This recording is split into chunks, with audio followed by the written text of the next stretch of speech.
آپ حضرات کی بارگاہ میں عنوان گفتگو معرفت امام زمان عجل اللہ تعالی فرجہ الشریف اللہم صلی علی محمد و آل محمد. اور اس عنوان کے لیے ہمارے اور آپ کے چھوٹے امام زین العابدین علیہ السلام اللہم صلی علی محمد و آل محمد. ایک حدیث مبارکہ کو عنوان سخن قرار دیا ہے. امام علیہ السلام فرماتے ہیں من ثبت علی ولایتنا، جو بھی انسان ثابت قدم رہے ہم اہل بیت کی ولایت پر، کب؟ فی غیبت قائمنا، ہمارے قائم کی غیبت کے زمانے میں، آتاہ اللہ لہ اجر الف شہید، تو پروردگار عالم ایسے انسان کو 1000 شہیدوں کا اجر عطا کرے گا. غیبت کے زمانے میں ولایت پر ثابت قدم رہنے کا اجر یہ بتا رہے امام علیہ السلام.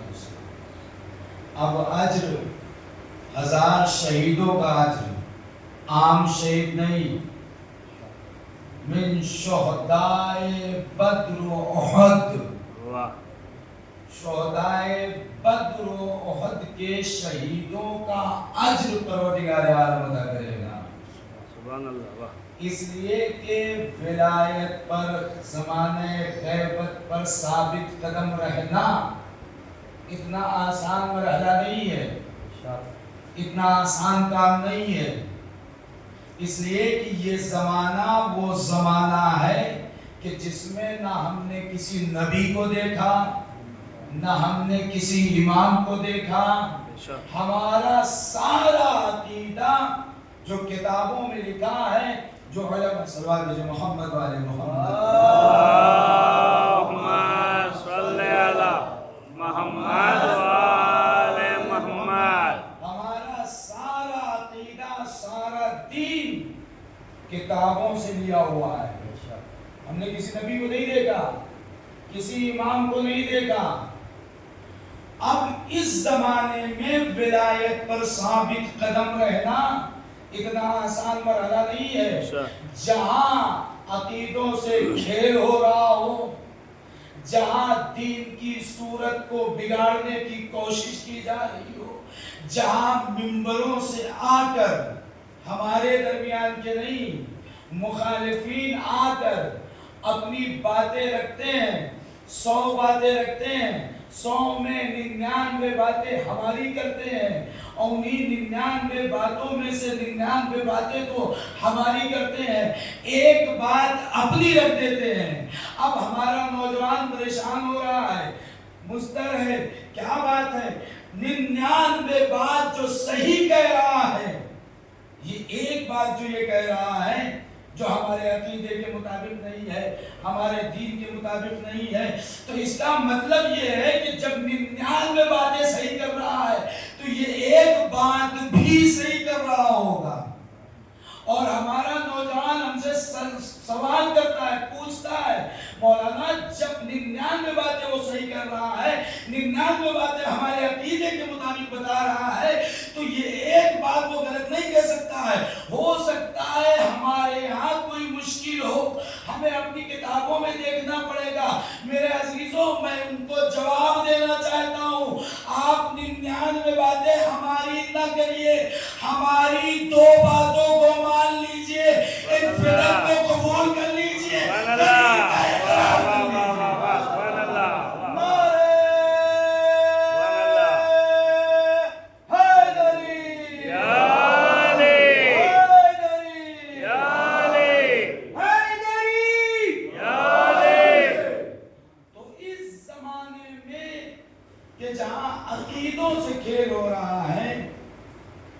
ولایت پر ثابت قدم رہنا غیبت امام میں یہ اتنا آسان مرحلہ نہیں ہے.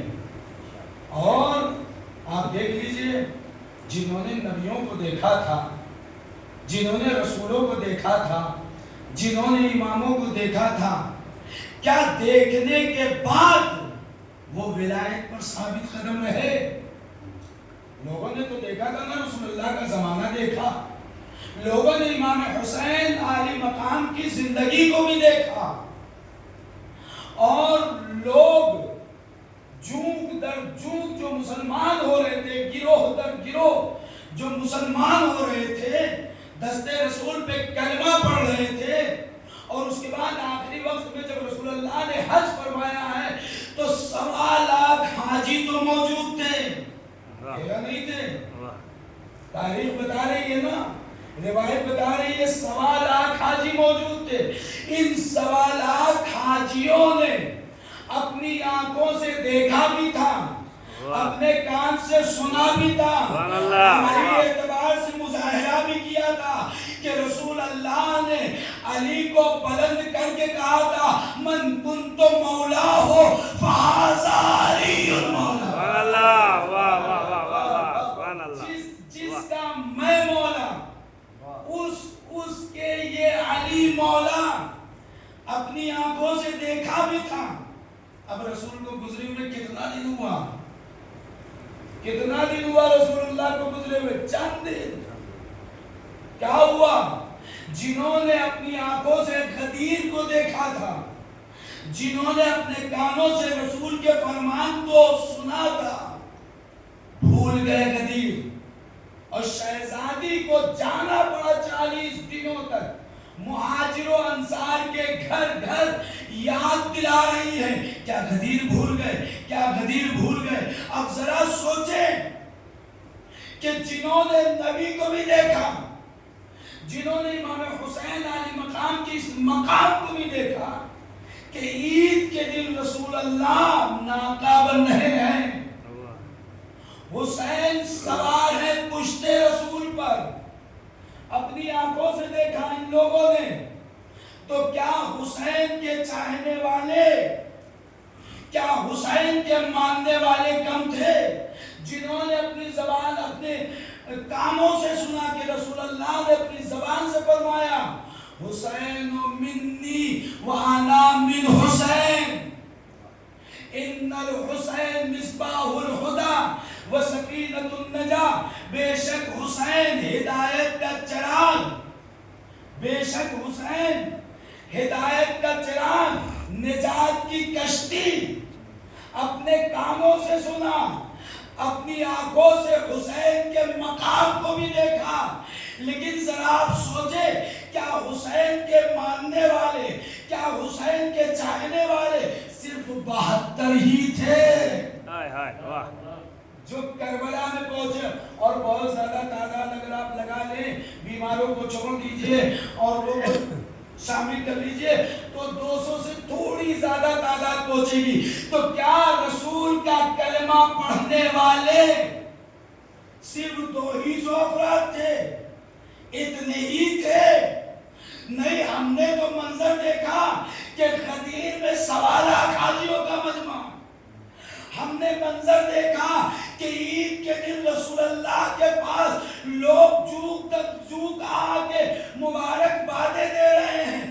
تو میرے عزیزوں ذرا سوچئے، غور کریے، جنہوں نے امام کو نہیں دیکھا، جنہوں نے نبی کو نہیں دیکھا، اور جنہوں نے اپنی آنکھوں سے دیکھا، جنہوں نے نبی کو بھی دیکھا، نبی کے مقام کو بھی دیکھا، جنہوں نے امام کو بھی دیکھا، امام کے مقام کو بھی دیکھا، لیکن ولایت پر ثابت قدم نہ رہ سکے، تو جنہوں نے نہیں دیکھا۔ سبحان اللہ، سبحان اللہ، نہیں ہے، مشکل ہے یا نہیں ہے؟ اور جب کام مشکل ہوتا ہے، جتنا کام مشکل ہوتا ہے اتنا ہی زیادہ اجر اللہ دیتا ہے۔ بے شک بے شک، کام جتنا مشکل ہوتا ہے اللہ اتنا ہی زیادہ اجر دیتا ہے۔ بے شک، کیا امام فرما رہے ہیں؟ چوتھے امام، من ثبت علی ولایتنا فی غیبت قائمنا، جو بھی ثابت قدم رہے ہم اہل بیت کی ولایت پر ہمارے قائم کی غیبت کے زمانے میں، یہ دشوار مسئلہ ہے، یہ دشوار مرحلہ ہے، یہ سخت منزل ہے، قائم رہنا، ولایت پر ثابت قدم رہنا، دل میں معرفت اہل بیت رکھنا، دل میں اپنے وقت کے امام کی معرفت رکھنا، یہ آسان مرحلہ نہیں ہے۔ اسی لیے امام نے فرمایا جو ثابت قدم رہے گا آتاہ اللہ لہو اجر 1000 شہید، تو پروردگار عالم اسے عطا کرے گا 1000 شہیدوں کا اجر۔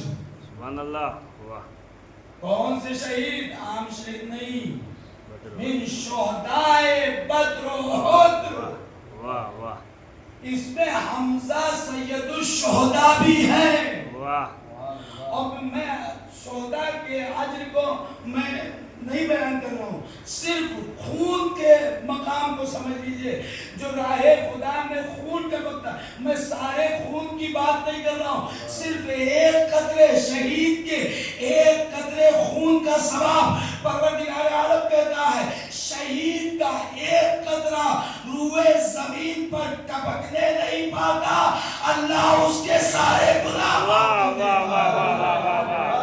صلوات بھیجے محمد والی محمد۔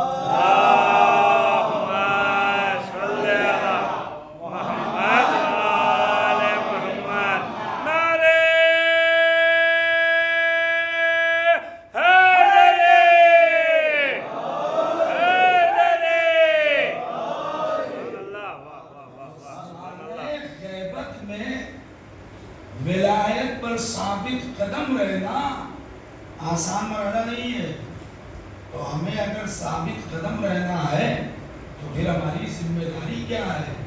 ہمیں یہ تلاش کرنا ہوگا، اور اگر ہم نے اپنی ذمہ داری کو سمجھ لیا تبھی ہم ولایت پر ثابت قدم رہ سکتے ہیں، ورنہ آپ پیچھے چلے جائیے تاریخ اسلام 1400 سال پہلے کی منزل کو دیکھ لیجئے، 1.25 لاکھ حاجیوں کو دیکھ لیجئے، مکے کے افراد، کیا مکے میں اتنی افراد تھی امام حسین کے چاہنے والے؟ کیا مدینے میں اتنی افراد تھی امام حسین کے چاہنے؟ اور اسلام تو غالب آ چکا تھا، اسلام تو پوری دنیا میں پھیل چکا تھا، تو کیا 72 ہی تھے؟ کیا اتنی افراد حسین کے چاہنے؟ کتنا سخت مرحلہ ہے۔ تو ہمیں غیبت امام میں جہاں ہمارے عقیدوں سے کھیل ہو رہا ہے، جہاں ہماری عزاداری کی صورت بگاڑنے کی کوشش کی جا رہی ہے، جہاں ہمارے عقائد کو سلب کرنے کی کوشش کی جا رہی ہے، ہم کیسے ثابت قدم رہیں گے ولایت پر؟ تو ولایت پر ثابت قدم رہنے کے لیے ہمیں لاکھوں درود و سلام بھیجنا ہوگا شام کی شہزادی بی بی زینب سلام سبحان اللہ، واہ واہ واہ، شام کی شہزادی بی بی زینب سلام اللہ علیہا کو لاکھوں درود و سلام بھیجنا ہوگا کہ انہوں نے ایسی درسگاہ کا قیام کر دیا، ایسی درسگاہ کی بنیاد رکھ دی کہ اگر تمہارے عقیدوں سے کھیل ہو رہا ہو، اگر تمہاری عبادتوں کا مذاق بنایا جا رہا ہو، اگر تمہارے اصول دین کو کمزور کیا جا رہا ہو، اگر تمہارے فروع دین کو کمزور کیا جا رہا ہو، تو تمہیں زیادہ پریشان ہونے کی ضرورت نہیں ہے۔ تم رکھو گے نام مجلس حسین، لیکن اس مجلس حسین میں آدم کا بھی ذکر ہوگا، نوح کا بھی ذکر ہوگا، ابراہیم کا بھی ذکر ہوگا، توحید کا بھی ذکر ہوگا، اصول کا بھی ذکر ہوگا، فروع کا بھی ذکر ہوگا۔ صلوات بھیجے محمد والی محمد۔ اللہم صلی علی محمد وآل محمد۔ نام تو مجلس حسین ہوگی، ہے نا، لیکن توحید کا بھی ذکر ہوگا، نبوت کا بھی ذکر ہوگا، بے شک بے شک، اللہ کی عدالت کا بھی ذکر بے ہوگا، شک بے شک، قیامت کا بھی ذکر ہوگا، نماز کا بھی ذکر ہوگا، روزے کا بھی ذکر ہوگا، حج کا بھی ذکر ہوگا، زکوٰۃ کا بھی ذکر ہوگا، خمس کا بھی ذکر ہوگا، جہاد کا بھی ذکر ہوگا، تولا کا بھی ذکر ہوگا، تبرع کا بھی ذکر ہوگا۔ واہ واہ واہ واہ واہ واہ، سبحان اللہ، واہ واہ واہ، بے شک، نام ہوگا مجلس حسین، لیکن چونکہ حسین کا مقصد ہے اسلام، بے شک، شہزادی نے حسین کی قربانی کو قیامت تک باقی رکھنے کے لیے ایسی درسگاہ کا قیام کر دیا۔ اے میرے بھائی، تو نے دین کے لیے اپنے سر کو قربان کر دیا، یہ تیری بہن زینب تیرے مقصد کی بقا کے لیے ایسی درسگاہ کا قیام کر رہی ہے کہ جس کی بنیاد قیامت تک سبحان ہے۔ اللہ، بے شک بے شک، واہ واہ، صلوات بھیجے محمد والی محمد۔ اللہم صلی علی محمد وآل محمد۔ اگر ولایت پر ثابت قدم رہنا ہے تو فرش عذاب پہ آنا ہوگا۔ بے شک بے شک بے شک، اس کی اہمیت کو سمجھنا ہوگا۔ مجلسوں میں آ جانا کمال نہیں ہے، مجلسوں میں صرف شرکت کر لینا کمال نہیں ہے، مجلسوں میں آنے کے بعد ہمارے اندر تبدیلی آ جائے یہ کمال ہے۔ بے شک بے شک بے شک، کل ہم کچھ اور تھے، کل ہم بہکے ہوئے تھے عقیدے کے اعتبار سے، کل ہم بہکے ہوئے تھے عبادت کے اعتبار سے، لیکن فرش عذاب پہ جب آئے تو اس فرش عذاب کی برکت سے ہمارا عقیدہ بھی مضبوط ہو گیا، ہماری عبادت بھی مضبوط ہو گئی۔ بے شک بے شک، تو فرش عذاب پہ آنا کمال نہیں ہے، آنے کے بعد ہمارے اندر تبدیلی آئے، ہمارے اندر بدلاؤ آئے۔ اور میں بڑی ذمہ داری سے یہ بات کہہ رہا ہوں، فرش عزا کا کمال ہی یہی ہے کہ تبدیلی آئے۔ اچھا یہ بتائیں، معصوم ملک، ہم سب کا عقیدہ ہے نا کہ فرش عزا پہ معصوم ہے۔ ایک بات بہت زبردست ذہن میں آ رہی ہے تو عرض کر دوں، ہم سب کا عقیدہ ہے نا کہ فرش عزا پہ بڑی بڑی ہستیاں آتی ہیں، بے شک اہل بیت اطہار علیہ السلام آتے ہیں، بے شک، آتے ہیں، سب کا عقیدہ ہے، روایت بھی کہتی فرشتے آتے ہیں نا، بے شک، ہے نا، ہم سب کا عقیدہ ہے۔ ابھی ممبر سے میں کہہ دوں کہ مومنین سنیے، یہ جو بات ہے کہ فرش اعظم پہ اہل بیت آتے ہیں، فرش اعظم پہ فرشتے آتے ہیں، یہ بات غلط ہے تو ہمیں آپ نکلنے بھی نہیں دیں گے، دامن پکڑ لیں گے۔ مولانا ثبوت دیجئے، غضبناک ہو جائیں گے، برا لگ جائے گا۔ کیسے کہہ دیا آپ نے کہ فرش عذاب پہ اہل بیت نہیں آتے، فرش عذاب پہ معصوم نہیں آتے؟ کیسے آپ نے کہہ دیا؟ ہمارا عقیدہ ہے، ہمارا اعتقاد ہے، روایت بھی یہی کہتی ہے کہ فرش عذاب پہ اہل بیت آتے ہیں، فرش عذاب پہ معصوم آتے ہیں۔ جب عقیدہ اتنا مضبوط ہے تو جب اہل بیت آ گئے، معصوم آ گئے، آپ کیوں نہیں آئے؟ ہائے ہائے ہائے، واہ واہ، کیا کہنا، واہ واہ واہ واہ واہ، سبحان اللہ، واہ واہ واہ واہ۔ کیا آپ نے نہ آ کر اجر رسالت کو ادا کر دیا؟ کیا آپ نے نہ آ کر حق مجلس کو ادا کر دیا، حق مؤدد اہل بیت اطہار کو ادا کر دیا؟ نہیں، آنا پڑے گا۔ جب عقیدہ ہے، جب روایت بھی یہی ہے، معصومین بھی یہی کہہ رہے ہیں کہ فرش عذاب پہ معصوم ملک آتے ہیں، فرش عذاب پہ اہل بیت اطہار علیہ السلام آتے ہیں، تو افسوس کا مقام ہے کہ نہیں ہے؟ سوچنے کا مقام ہے کہ نہیں ہے کہ اتنی بڑی بڑی ہستیاں پہلے آ جائیں اور ہم انتظار کریں؟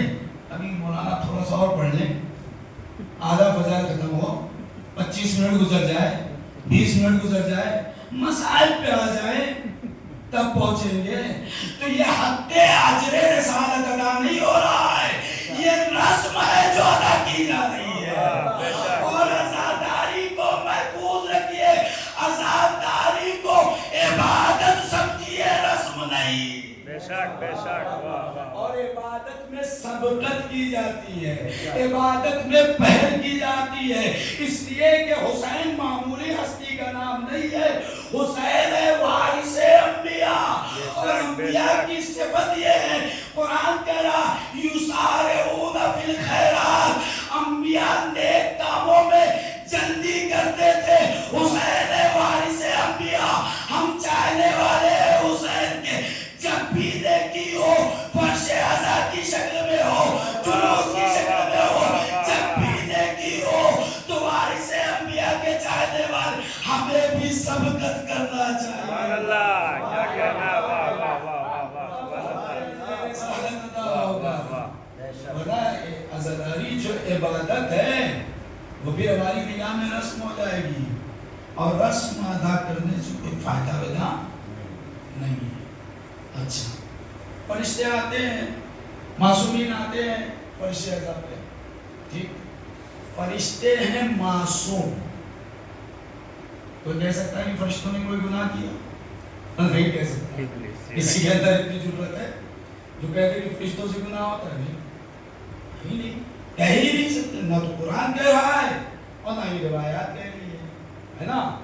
لیکن فرشتے آتے ہیں، آپ لوگ سنتے رہتے ہیں نا، فرشتے آتے ہیں معصوم ملک، جنت سے آتے ہیں۔ اس میں بات پرانی، لیکن میں وہاں نہیں جا رہا ہوں، بات بہت ساری ذہن میں آ رہی ہے، ساری باتوں کو چھوڑ کر فرشتے معصوم ملک آتے ہیں فرش عزا پہ، اور آنے کے بعد آپ لوگ سنتے رہتے ہیں، آتے ہیں اور آنے کے بعد اس فرش عزا سے جب جاتے ہیں، کہاں جاتے ہیں؟ آسمانوں کی طرف۔ حتیٰ جنت میں جو فرشتے ہیں، جو مامور ہیں، ہے نا، جو فرشتے جس ڈیوٹی میں لگے ہوئے ہیں وہ اپنی ڈیوٹی نبھا رہے ہیں، جو آ نہیں سکتے، جو وہاں پر لگے ہوئے ہیں، جن کو جو اپنی ڈیوٹی کے چھوڑ نہیں سکتے، جب یہ فرشتے فرش عزا پہ آئے ہوئے فرشتے اور جاتے ہیں، آسمان کے فرشتوں سے ملاقات کرتے ہیں، حتیٰ جنت کے فرشتے سے، حتیٰ رضوان جنت سے جب ملاقات کرتے ہیں۔ اچھا، رضوان جنت کہاں پہ ہے؟ جنت میں، اور جنت میں کیا ہے؟ جنت خوشبوؤں کا مرکز ہے، بے شک، ہے نا، جنت خوشبوؤں کا مرکز ہے۔ اچھا، جو خوشبو کا مرکز ہوتی ہے، مثلا میں اپنے چھوٹے بھائیوں کو سمجھانے کے لیے میں نے ایک عطر لگایا، اور عطر میں جو خوشبو تھی وہ گلاب کی تھی. میں اپنے روم سے عطر لگا کے نکلا, ہر انسان نے کہا مولانا گلاب کی خوشبو آ رہی ہے, گلاب کی خوشبو آ رہی ہے, گلاب کی خوشبو آ رہی ہے. لیکن میں یہی عطر لگا کر کسی عطر فروش کی بڑی دکان پر پہنچ جاؤں, اب کوئی نہیں کہے گا کہ مولانا گلاب کی خوشبو آ رہی ہے. اب وہاں کوئی تمیز نہیں کرے گا کون سی خوشبو آ رہی ہے. یعنی ان خوشبوؤں میں ہماری گلاب کی خوشبو ضم ہو گئی, مل گئی. اسی وجہ سے عطر کی دکان پہ جا کر انسان جلدی تمیز نہیں کر پاتا جب تک قریب سے نہ دیکھے, ہے نا. تمیز نہیں کر پاتا کہ کون سی خوشبو آ رہی ہے. کبھی گلاب کی آ رہی ہے, کبھی چمیلی کی آ رہی ہے, کبھی اس کی آ رہی ہے, کبھی اس کی آ رہی ہے. ساری خوشبوئیں جمع ہے, انسان تمیز نہیں کر پاتا. یہ فرشتے جو فرش اعضاء پہ آتے ہیں, فرشتے جا کر جنت کے فرشتوں سے, حتیٰ رضوان جنت سے یہ نہیں کہتے کہ میرے اندر سے خوشبو آ رہی ہے, جا کے بتاتے نہیں ہیں, بلکہ رضوان جنت پلٹ کر ان فرشتوں سے سوال کرتا ہے کہاں سے آ رہے ہو, تمہارے اندر خوشبو آ رہی ہے. کہاں سے آ رہے ہو, یعنی فرشتے جو خوشبوؤں کے مجموعے میں رہ رہے ہیں. اور جب یہ فرشتے فرش اعضاء والے وہاں پہنچتے ہیں تو مجموعوں میں رہنے والے, خوشبوؤں کے مجموعے میں رہنے والے فرشتے خود سوال کرتے ہیں کہاں سے آ رہے ہو, تمہارے اندر خوشبو آ رہی ہے. ذرا سوچے فرش اعضاء کی خوشبو کتنی اہمیت رکھتی ہے. یہ خوشبو ایسی ہے کہ جو جنت کی خوشبو کو بھی مدھم کر دے, جنت کی خوشبو کو بھی مدھم کر دے. اور فرشتے سوال کر لیں, یہ نہ بتائیں, یہ جانے والے نہ بتائیں, بلکہ فرشتے سوال کریں. معصوم فرشتے معصوم فرشتوں سے سوال کریں کہاں سے آئے ہو, تمہارے اندر تبدیلی آ گئی, تمہارے اندر بدلاؤ آ گیا, تمہارے اندر چینجنگ آ گئی, تمہارے اندر سے خوشبو آ رہی ہے. اے میرے عزیزوں, یہ ہمارے لیے لمحے فکریہ ہے. ہم کسی گلی میں بھی جائیں, ہم کسی کوچے میں بھی جائیں, کسی شہر میں بھی جائیں, کسی ملک میں بھی جائیں, ہمیں جا کر یہ بتانا نہ پڑے کہ ہم حسینی ہیں, ہم عربی ہیں, ہم فاطمی ہیں. ہمارے کردار کی ایسی خوشبو آئے, سامنے والا کہے یہ حسینی ہے. زندہ باد, زندہ باد, زندہ باد, مرد آباد. یا علی, یا علی. اللہم صلی علی محمد و آل محمد. مولا سلامت رکھے آپ لوگوں. تو فرش اعضاء پہ آنا کمال نہیں ہے, کمال یہ ہے کہ جب اس ہدایت کے در پہ آ گئے, کل کچھ اور تھے, آج کچھ اور بن کر جائیں. کل گمراہ تھے, آج ہدایت لے کر جائیں. تو اگر ولایت پر ثابت قدم رہنا ہے زمانے خیبت میں, جو بڑا سخت مسئلہ ہے, بڑا مشکل مرحلہ ہے, تو ہمیں کرنا کیا ہوگا؟ سب سے پہلی چیز ہمیں اس در پہ آنا ہوگا, اس فرش پہ آنا ہوگا. یہاں ہمارے عقیدے مضبوط کیے جاتے ہیں. فرش اعضاء عقیدت کو مضبوط کرنے کا نام نہیں ہے, عقیدے کو مضبوط کرنے کا نام ہے. عقیدے اور عقیدت میں زمین و آسمان کا فرق ہے. ہماری عقیدت فلاں بابا سے ہے مثلا, یہ صحیح تھوڑی ہے. تو فرش اعضاء عقیدت کے مضبوط کرنے کا نام نہیں ہے, فرش ازا عقیدے کو مضبوط کرنے کا نام ہے. ولایت پر اگر ثابت قدم رہنا ہے تو اس فرش ازا پہ آنا ہوگا. اب فرش ازا پہ جو آئیں گے ہم تو اتنا خیال رہے یہ ذکر ایسے ویسوں کا نہیں ہے, صاحبان تطہیر کا ذکر ہے. واہ واہ واہ واہ واہ واہ, سبحان اللہ, بے شک, صاحبان تطہیر کا ذکر ہے, واہ, بے شک, پاک و پاکیزہ ہستیوں کا ذکر ہے, بے شک, اور بے یہ شک. فرش ازا عبادت کا مقام ہے, اور عبادت کے لیے طہارت ضروری ہوتی ہے.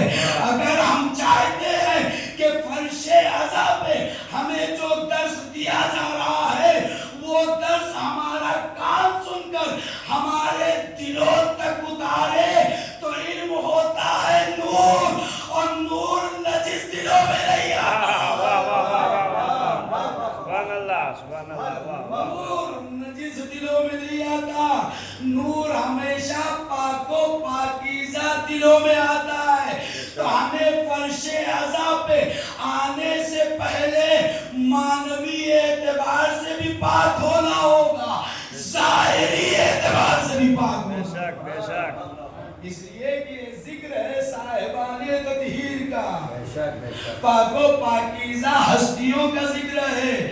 تو ظاہری طہارت یعنی وضو کر کے آئیے, باطنی طہارت اپنی غذا پہ نگاہ کر کے آئیے.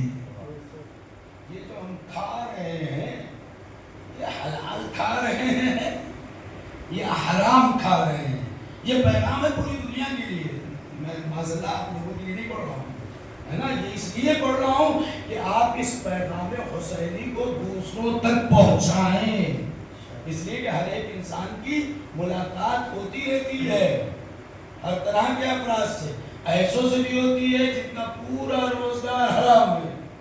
تو حسین کا مقصد ہے نا اصلاح, تو ہم تو حسینی ہیں, تو ہمارا مقصد بھی تو یہی ہونا چاہیے نا فرش ازا کے صدقے میں. تو ہمیں جسمانی اعتبار سے بھی پاک ہونا چاہیے یعنی وضو کر کے آئے, روحانی اعتبار سے بھی پاک ہونا چاہیے چونکہ علم مل رہا ہے اور علم نجس دل میں نہیں آتا ہے. بے شک, بے شک, اس کا ثبوت ہے خود کربلا کے میدان میں امام حسین علی مقام نے کیا کہا تھا, میں خطبہ دے رہا ہوں امام وقت ہو کر, لیکن میری باتوں کا اثر تمہارے اوپر نہیں ہوگا. کیوں؟ اس لیے کہ تمہارے شکم لقمہ حرام سے بھرے ہیں, ہے نا. تو اگر ان باتوں کو صاحبان تطہیر کے ذکر کو دلوں تک اتارنا ہے تو باطنی بھی طہارت ہونی چاہیے, معنوی بھی طہارت ہونی چاہیے. اور خود دیکھیے پروردگار عالم نہیں چاہتا ہے کہ آپ حرام لقمہ کھائیے, نہیں چاہتا ہے. اس نے آپ کے لیے پاک و پاکیزہ رزق کا انتظام کیا ہے نا. من الطیبات, پاک و پاکیزہ, ورزقناہم من الطیبات, قرآن کہہ رہا ہے ہم نے تمہارے لیے جو رزق رکھا ہے پاک و پاکیزہ رکھا ہے. یہ پروردگار عالم قرآن کہہ رہا ہے. اب ہم بے صبری کی وجہ سے اللہ پہ توکل نہ کر کے اپنی پاک غذا کو نجس بنا لیں تو اس میں خالق کی کمی نہیں ہے, ہمارے عقیدے کی کمی ہے نا, ہمارے ایمان کی کمی ہے اس میں. ٹھیک, یہی غذا پاک و پاکیزہ یہ بآسانی آپ کے شکم تک پہنچ جائے. کتنا اہتمام کیا ہے پروردگار عالم نے, ہاتھ دیا چھو کے دیکھیے, گرم تو نہیں ہے, زبان تو نہیں جلا دے گی. اور اس کے بعد ہاتھ میں لقمہ لیا, اٹھایا, ناک نے بتا دیا یہ بدبو آ رہی ہے, خوشبو آ رہی ہے, کھانے لائق ہے یا نہیں, ناک نے بتا دیا. اور آگے بڑھے, زبان پہ رکھا, زبان نے ٹیسٹ بتا دیا, کڑوا ہے, زہر تو نہیں ملا ہے, صحیح سالم ہے یا نہیں ہے, ہے نا. پھر جب منہ میں رکھ لیا تو اس کے اندر پتھر وغیرہ تو نہیں ہے, دانت دیا پروردگار عالم نے، چبا کر دیکھ لو، یعنی ایک لقمہ صحیح سالم تمہارے شکم میں اتر جائے. پروردگار عالم نے اتنا اہتمام کیا، اب اختیار تمہیں دیا ہے. ہم نے صحیح سالم لقمہ اتارنے کا اہتمام کر دیا، اب تمہیں اختیار ہے، پاک اتارو یا نجیس اتارو. صلوات بھیجے محمد والے محمد.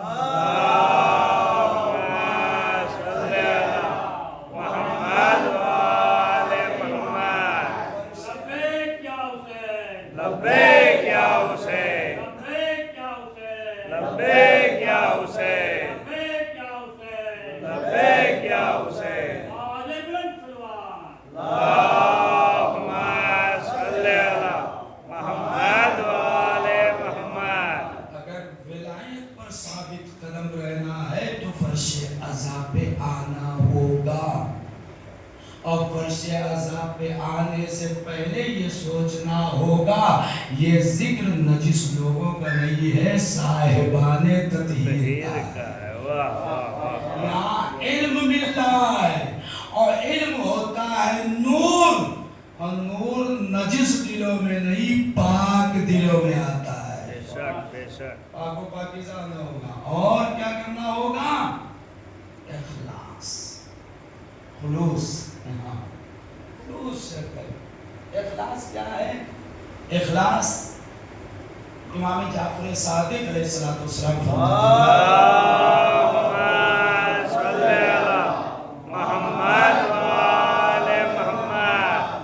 کوئی عمل کرنے کے بعد، اخلاص کی تعریف امام علیہ السلام فرماتے ہیں کہ کوئی عمل کرنے کے بعد آپ یہ توقع نہ رکھیے کہ لوگ میری تعریف کریں. اخلاص کی تعریف امام علیہ السلام فرماتے ہیں کہ اخلاص یہ ہے، مثلا فرش آپ نے بچھائی مجلس کا اہتمام کیا اور آپ یہ توقع نہ رکھیے کہ میں یہ جو کر رہا ہوں لوگ مجھے آگے میری خوب تعریف کریں، بڑا اچھا کام کیا آپ نے، آپ نہ ہوتے تو کرنا کوئی نہیں کر سکتا ہے، یہ توقع نہ رکھیے. اخلاص کی تعریف فرماتے ہیں کہ عمل کو انجام دینے کے بعد آپ تعریف کی توقع نہ رکھیے. اگر آپ کے عمل میں اخلاص ہوگا، بہت توجہ جملہ دے رہا ہوں، اگر آپ کے عمل میں اخلاص ہوگا تو پروردگار عالم ایک سجدے کو عبادت ثقلین میں بدل دے گا. صلوات بھیجے محمد والے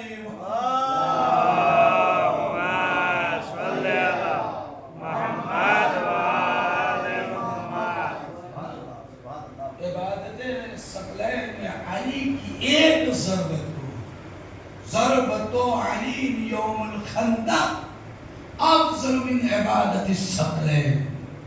اگر عمل میں اخلاص ہوگا، خلوص ہوگا تو ایک ضربت ثقلین کی، ثقلین یعنی پوری کائنات زمین و آسمان کی عبادتوں پہ بھاری. عمل میں اخلاص ہوگا.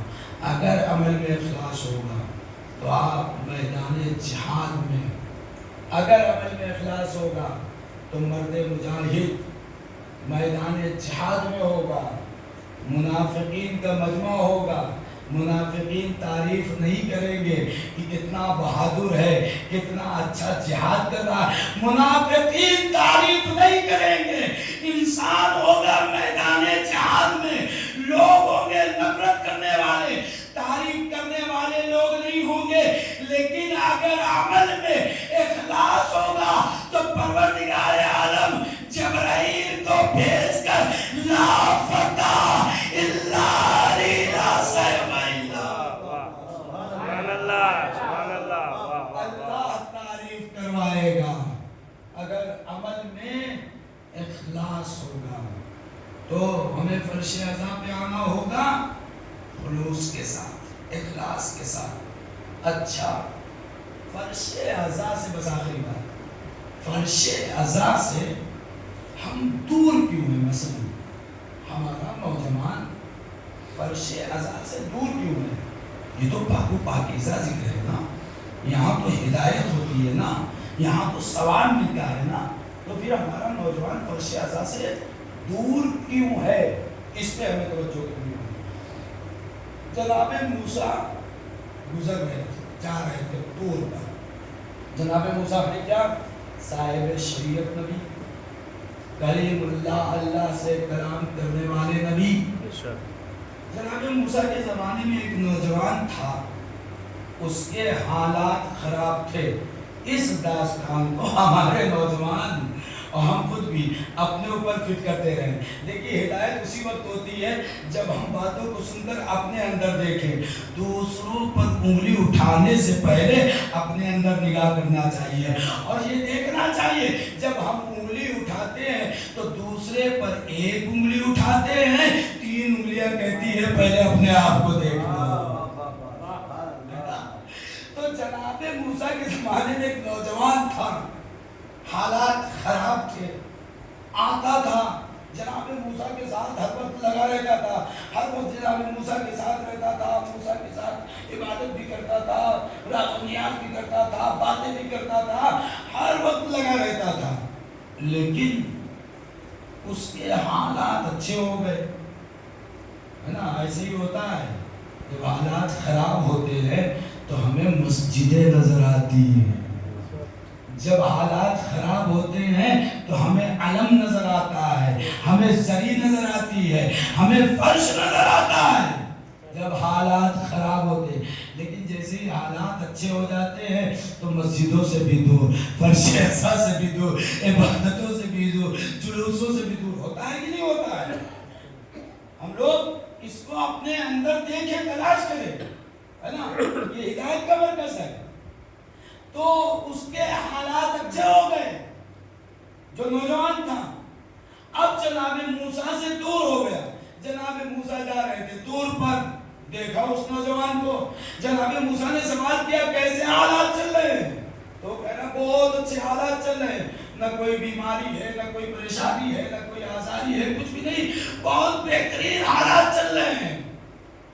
یہ تو نہ نماز پڑھتا ہے، نہ یہ عبادت کرتا ہے، نہ کوئی کار خیر کرتا ہے، کچھ بھی نہیں کرتا، پھر بھی اس کے حالات اچھے ہیں۔ جناب موسیٰ جاتے ہیں طور پر، اللہ سے مناجات کرتے ہیں، اللہ سے جو گفتگو وغیرہ کرنی ہے وہ کر کے جناب موسیٰ سوال کرتے ہیں، پروردگار وہ جو نوجوان میرے ساتھ رہتا تھا جس کے حالات خراب تھے، کیوں فرش اعضاء سے ہم دور ہیں؟ اس کا جواب ہے اس میں، پروردگار وہ نوجوان جو ہر وقت ہمارے ساتھ رہتا تھا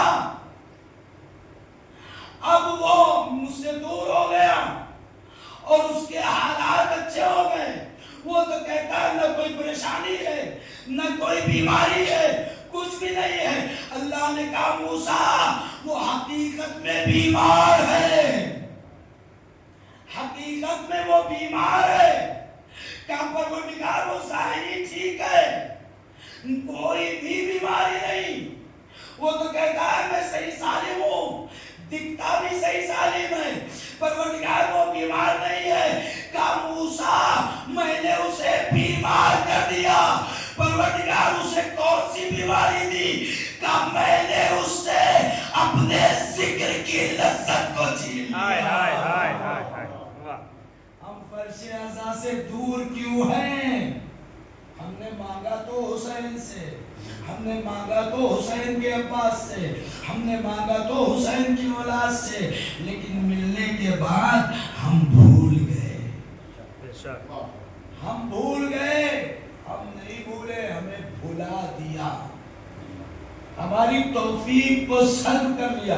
اور جب خدا توفیق کو سلب کرتا ہے، بس آخری جملہ، جب خدا توفیق کو سلب کرتا ہے تو ہوتی نبی کی اولاد ہے، 40 سالوں تک توفیق توبہ نہیں ہوتی ہے۔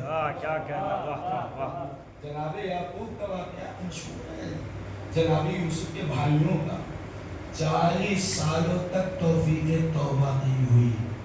اگر ہم فرش اعضاء سے دور ہیں تو ایک مرتبہ سوچنا تو پڑے گا کہ کیوں دور ہو رہے ہیں۔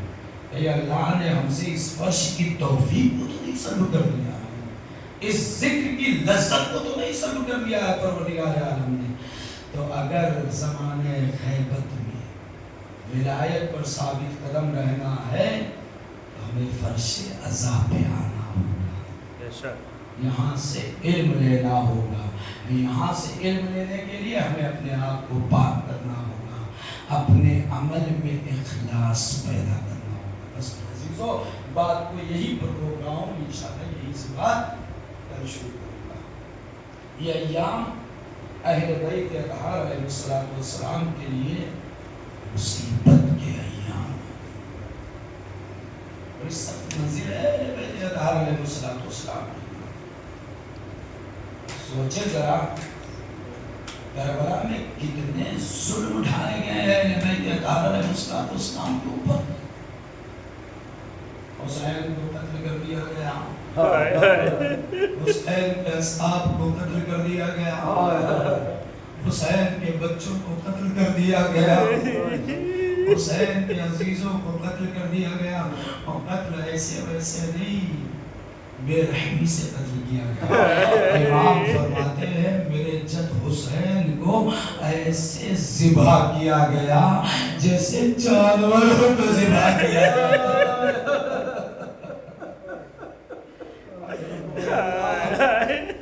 آپ کو کوئی غم نہ دے سوائے غم مظلوم کربلا کے. حسین کو ایسے ذبح کیا گیا. یہی وجہ تھی میرے عزیزوں, ہمارے آپ کے چوتھے امام جب کسی جانور کو ذبح ہوتے ہوئے دیکھتے تھے تو قصاب سے سوال کرتے تھے, اے بھائی کیا تو نے اس جانور کو پانی پلا دیا؟ تو قصاب جواب دیتا تھا, اے آقا ہم مسلمان ہیں, ہم جانور کو بغیر پانی پلائے ذبح نہیں کرتے ہیں. بس سید سجاد سینے پہ ہاتھ مار کے کہتے ہیں, ہائے میرا بابا جسے جانوروں کی طرح بھوکا پیاسا.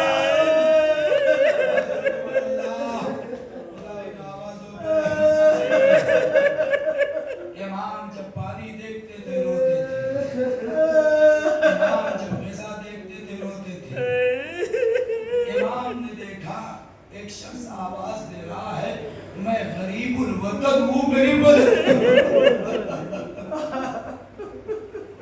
جیسے ہی چوتھے امام نے یہ سنا کہ وہ آواز دے رہا ہے میں غریب الوطن ہوں, میری مدد کرو, امام اس کے پاس جاتے ہیں, اے بھائی بس اتنا بتا کیا واقعی تو غریب الوطن ہے؟ تو وہ کہتا ہاں مولا میں غریب الوطن ہوں. بھائی کس اعتبار سے غریب الوطن ہے؟ تو میں وطن سے دور ہے. پھر امام نے کہا اچھا میرے ایک سوال کا جواب دے, اے بھائی اگر تجھے یہاں موت آ جائے تو کیا تجھے دفن کیا جائے گا؟ کیا تجھے غسل دیا جائے گا؟ کیا تجھے کفن دیا جائے گا؟ تو وہ جواب دیتا ہے ہاں مولا مجھے یقین ہے یہ مسلمانوں کی بستی ہے, مجھے غسل بھی کیا جائے گا, مجھے کفن بھی کیا جائے گا, مجھے دفن کیا جائے گا. امام نے سینے پہ ہاتھ مارا, اے بھائی پھر تو کیسا غریب, غریب تو میرا بابا جسے کربلا میں بے گور و کفن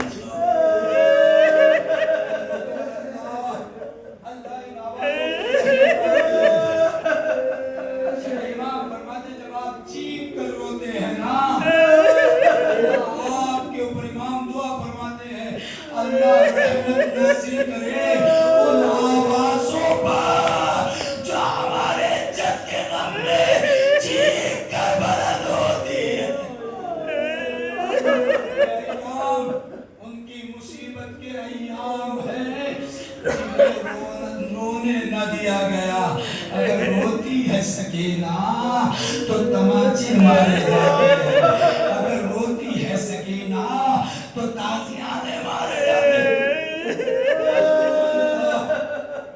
کتنی مصیبت کے ایام چل رہے ہیں. امام مسلسل روتا ہے میرا مولا, جب تک زندہ رہا روتا رہا. امام حسین کی 4 برس کی یتیمہ کے بارے میں پڑھتے تو ہیں، سنتے تو ہیں، یہ مصائب سننے کی چیز نہیں ہے، مصائب پڑھنے کی چیز نہیں ہے، تصور شرط ہے۔ شاعر نے کہا تھا نا، ایک جملہ کہا تھا، ایک شعر کہا تھا نا شہزادی سکینہ کی شان میں، نیند آئے گی وہ آپ کی پاؤں گی بابا۔ شہزادی فرماتی ہے اے بابا مجھے اس وقت نیند آئے گی جب آپ کی بو پاؤں گی۔ کربلا میں حسین سکینہ سے جدا ہو چکے ہیں۔ اور میرے عزیزوں، کبھی آپ نے سوچا ہے کہ انسان سوتا کیسے ہے؟ تصور کریں، کیا واقعاً سکینہ کو نیند آئی؟ کیا واقعاً سکینہ سوئی ہوگی؟ اگر سوئی ہوگی تو کس حالت میں سکینہ سوئی ہوگی؟ میرے عزیزوں، آپ ایک دن زنجیر کا ماتم کرتے ہیں، انصاف سے بتاؤ کیا پیٹ کے بل آپ سو پاتے ہو؟